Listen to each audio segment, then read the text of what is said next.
اول خطوه معانا في اي كاسات او كوبايات او بولات هنحط اي نوع بسكوت عندنا، كوكيز او بسكوت ساده او بسكوت بالشوكولاته حسب ما احنا حابين. حطيت البسكوت في البولات بتاعتي بالشكل ده كده، هسيبها على جنب ونشوف الخطوه اللي بعد دي ايه. في الكاسرولة بتاعتي هحط كوبايه ونص من الميه المغليه، وهنزل عليها بباكت من الجيلي اللي احنا بنحبه، فراوله او موز او اي حاجه تانية زي ما احنا حابين. هقلب كويس جدا بقى لحد ما البودر بتاع الجيلي بتاعي يدوب معايا، ما يكونش فيه اي بودر في قعر الكسرولة. دلوقتي بقى هصب الجيلي بتاعي بعد ما داب معايا كويس على البسكوتات بتاعتي بالشكل ده كده. هحاول اخليهم بالتساوي، طبعا سخنة جدا. انا قللت كمية المية علشان عايزاه يجمد معايا اسرع ويكون مركز اكتر. احنا ممكن نحط لحد كوبايتين، دي حرية شخصية. دلوقتي هسيب طبقة الجيلي بتاعتي تتماسك على جنب ونعمل الخطوة اللي بعد كده.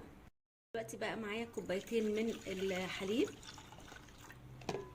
عليهم باكت من الكريم كراميل. ممكن نعمل بدل الكريم كراميل مهلبية. قلبت الخليط بتاعي، هرفعه على النار. طبعا مش هعمل الخليط ده الا لما الجيلي بتاعي يكون تماسك كده. رفعت الكريم كراميل بتاعي على النار مع التقليب المستمر، مش هرفع المضرب من التقليب كده. الكريم كراميل بتاعنا بقى جاهز معانا بالشكل ده كده، ابتدى يفور. دلوقتي هطفي عليه النار.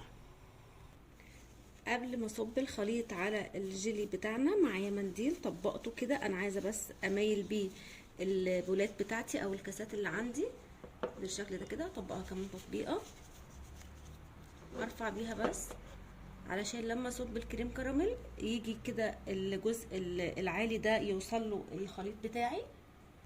دلوقتي على ظهر المعلقه وهصب الخليط بتاعي بالشكل ده كده في كل الكاسات بالشكل ده. دلوقتي هسيب الخليط بتاعي يتماسك، طبقه الكريم كراميل تتجمد. الكيس بقى بتاع الكراميل اللي بيبقى في علبه الكريم كراميل نفسها، نحط بقى كده شويه على وش الكاسات بتاعتنا. دلوقتي بقى الحلا الصيفي بتاعنا بقى جاهز معانا، شكل وطعم وهمي. شايفين عامل ازاي؟ بجد وصفة تحفة جدا ترطب في الحر اللي احنا فيه. يا رب وصفة النهارده تكون عجبتكم، واللي يعجبه الفيديو ما ينساش يقول لي رأيه في كومنت، ولو اول مرة يشوف قناتي يعمل اشتراك، واللي يعجبه الفيديو يعمل لايك. سلام.